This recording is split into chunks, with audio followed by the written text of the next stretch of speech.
Cuaca ekstrem yang melanda Aceh Tengah dalam beberapa hari terakhir menyebabkan banjir dan tanah longsor di sejumlah titik. Di tengah situasi darurat ini, personel Polres Aceh Tengah langsung bergerak cepat. Tanpa menunggu waktu, mereka menuju lokasi terdampak untuk memastikan keselamatan warga.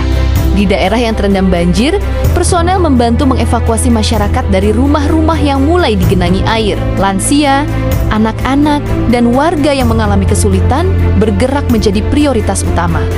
Sementara di titik longsor, personel bersama instansi terkait melakukan pembersihan material tanah dan bebatuan yang menutupi badan jalan. Pengaturan arus lalu lintas dilakukan secara ketat untuk mencegah kecelakaan dan memastikan jalur vital tetap bisa dilalui kendaraan darurat maupun suplai bantuan.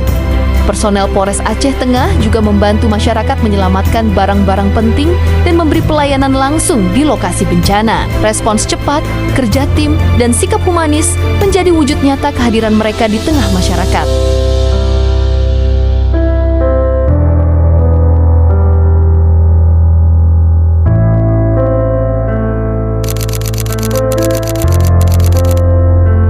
Banjir dan tanah longsor mungkin datang tanpa aba-aba, namun kesigapan personel Polres Aceh Tengah selalu menjadi harapan. Dengan komitmen yang kuat, mereka menghadirkan rasa aman melindungi, membantu, dan melayani masyarakat dalam setiap situasi.